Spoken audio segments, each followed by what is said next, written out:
საქართველოში გლოვა ერმა დაკარგა ეპოქალური ადამიანის სრულიად მართლმადიდებელი სამყაროსი, რომელიც მშვიდობის, ერთიანობისა და ზნეობრივი ღირებულებების სიმბოლოდ აღიქმება. ილია მეორე 59 წლის განმავლობაში იდგა ქვეყნის ცხოვრების ეპიცენტრში. კათოლიკოს პატრიარქის თითქმის ნახევარსაუკუნოვანი მოღვაწეობის მანძილზე ეპარქიათა რიცხვი 15-დან 47-მდე გაიზარდა. სასულიერო პირთა რიცხვი კი 3000-მდე. გაძლიერდა სამონასტრო ცხოვრება.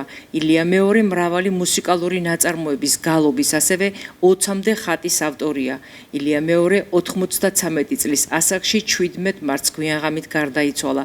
საქართველოს ტკივილისა და მწუხარების თანაზიარია ტელეკომპანია არგოც.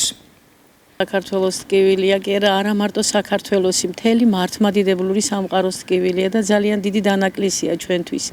ამ ქვეყნიური დავკარგეთ, მაგრამ იმ ქვეყნიურში და ზეციურ საქართველოში ჩვენ კიდევ ერთი დიდი წმინდანი და კიდევ ერთი დიდი მლოცველი შევიძინეთ და უფალმა გაანათლოს და ჩვენ აქამდეც ვლოცულობდით მისი ცოცხლეში მის ჯანმრთელობაზე და აწიც ვილოცებთ იმისთვის, რომ სასუფეველი დამკვიდროს უფალმა. შეეწიოს მისი ლოცვა საქართველოს იმ ქვეყნიური ზეციური სასუფევლიდან. ამათ ვიტყვი, რომ ის ყოველთვის იდგა იმ საძირკველზე, რომელიც საძირკველსაც ერისა და ბერის ერთობა ჰქვია, ის ამ ერთობისათვის იბრძოდა. მისი მოწოდებები მშვიდობასთან დაკავშირებით წინასწარ ხედვა იყო თუ რა ხდებოდა და რა მოხდებოდა ხვალ, ამიტომ მისი ლოცვა უკავშირდებოდა სწორედ ამ ერთობის შენარჩუნებას. თუ თვალს გადავავლებთ საქართველოს ისტორიას, ჩვენ დავინახავთ, რომ ეკლესია და ჩვენი პოლიტიკური ცხოვრება სულ მუდამ ერთად მოდიოდა და გადარჩენაზე იყო ორიენტირებული. და როდესაც იმ საბჭოთა ეპოქაში პატრიარქმა ჩაიბარა ის მძიმე უღელი, თუ შეიძლება ასე ითქვას, მან ღირსეულად გაართვა თავი. მიუხედავად იმისა, ვინ რას იტყო და ვინ რას ამბობდა, ხშირად მესმოდა ხოლმე სადგასო პატრიარქიო. პატრიარქი იდგა იქ, სადაც უნდა მდგარიყო, რამე თუ მისთვის ყოველი მოქალაქე, მომხრე თუ მოწინააღმდეგე იყო ის ადამიანი, რომლისთვისაც ის ლოცულობდა ყოველთვის. ამიტომ მისი ხელი სულ გაწვდილი იყო იმათ მიმართ, ვისაც ეკლესია წამდა რა იყო და სამშობლოს სიყვარული იცოდა რა იყო. აქედან გამომდინარე, არასოდეს არ მიფიქრია, რომ პატრიარქი სადმე უნდა მდგარიყო. პატრიარქი იდგა იქ, სადაც უნდა მდგარიყო. ის იდგა ერისა და ბერის სადარაჯოზე და დღეს, როდესაც მთელი მსოფლიოსათვის, მისი სოციალური თუ პოლიტიკური ცხოვრებისათვის, რეალობისათვის უცხო არის ზოგადად მორალი. მორალი აღარ განიხილება როგორც კატეგორია, დღეს თუ თვალს გადავავლეთ პოლიტიკურ ცხოვრებას, როცა იმპერიები ერთმანეთს სამკვდრო სასიცოცხლოდ არიან გადაკიდებული, რომ ვინი ბატონებს სოფლიოში და ასე დროს პატარა საქართველო, პატარა ნაფოტივით რომ არის ამ დიდ ზღვაში, სწორედ პატრიარქის ყველა ლოცვა მიმართული იყო იმისათვის, რომ როგორ გადაერჩინა ერი და ბერი და არა იმისათვის, ვინ უნდა ყოფილიყო ხელისუფლების სათავეში.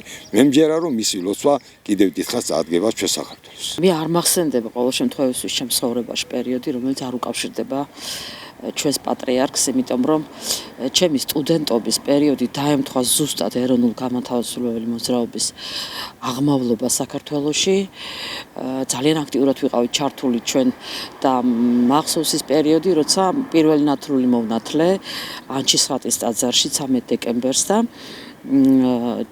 ძალიან ხშირად 92 წლიდან უკვე მუდმივად დავდიოდი პატრიარქის წირვებზე. პირველი სახარება მახსოვს ქართულად სახარება სწორედ ილია მეორის დროს დაიბეჭდა და მახსოვს ერთ-ერთ იყო თებერვლის დღეები ახლოვდებოდა და გითხრა რომ გვეყიდა ყველას ერთი სათითო სახარება და გვეჩუქებია ვინმე ჩვენი ახლობელი გვეყოლებოდა ალბათ ახლობლობაში დავითი და თუ კი არ ქონდა ამის საშუალება შეგვეძლო ისე აგვეღო და მე მახსოვს რომ პირველი სახარება ფაქტიურად მაჩუქა პატრიარქმა. სხვათაშორის ვისთვისაც გავთვალე იმ ადამიანს ვერ ვაჩუქე, მაგრამ ის სტიხაროსანი გახდა და სტიხაროსნობაში აღესრულა ის დავითი. მეორე დავითს ვისაც ვაჩუქე, ის ეკლესიის მრევლშია და რატომღაც მგონია, რომ იმ დღეს უდიდესი მადლი წამოვიღე.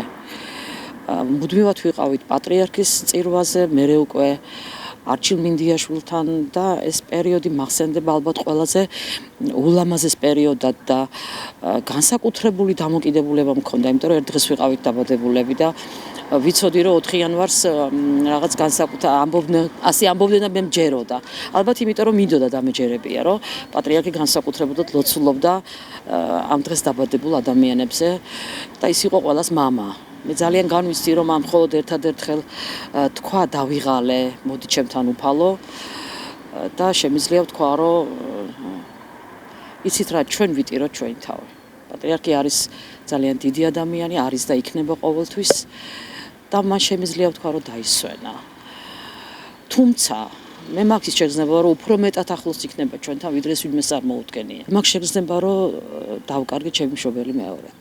არასოდეს არ დამავიწყდება ლოცვის შემდეგ მისი დალოცვა, იმიტომ რომ მისი ხელი არ იყო ჩვეულებრივი ადამიანის ხელი, იმიტომ რომ აი ეს განსაკუთრებული სირბილე, სიმსუბუქე, სითფო და რაღაცა ალბათ ამას ქვია მადლი, ხო?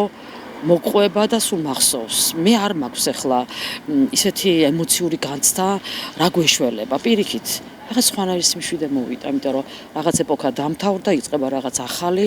ახლა გვაქვს ის დრო, რომ ჩვენ ტვინში გადავხარშოთ ყველაფერი. რა შეგვეშალა, რა ნაბიჯები უნდა გადავდგათ და უბრალო და ძალიან პატარა ადამიანების ხელში არ შენდება ამდენი ტაძრები. და ამდენი მადლიანი საქმე არ კეთდება. ჩვენ ჯერ კარგახანს ალბათ ვერ მივხვდებით ვის გვერდით ვიცხოვრეთ. იმიტომ რომ 59 წელი იყო პატრიარქი, ფაქტიურად მთელი ჩვენი ცხოვრება იყო მასთან ერთად. მე ვფიქრობ, რომ უფრო მეტად გავძლიერდებით. მისი სურვილი იყო ვიყოთ ერთიანები. მე სულ მახსოვს მისი საშობაო ეპისტოლე 2005 წლის შემიძლია ვთქვა რომ ფაქტიურად ზეპირად ვიცოდი, იმიტომ რომ რაღაც უცნაურად მოგვიწოდა რომ თუ გინდა სწორად იცხოვრო გახსოვდეს სიკვდილის სუფთასინდის მარადიული დღესასწაულია და ეს ასეც არის. როცა ადამიანს ახსოვს სიკვდილი, ახსოვს უკვე ხედავს სწორად ცხოვრების გზას. ალბათ ყველა მართლმადიდებელს უნდა და ასეც უნდა იყოს, ყველამ უნდა ისურვოს ცხონება და ამის ბევრი მაგალითები მოგცა გვასწავლა და ვიცი რომ ნათელში იქნება უფალთან.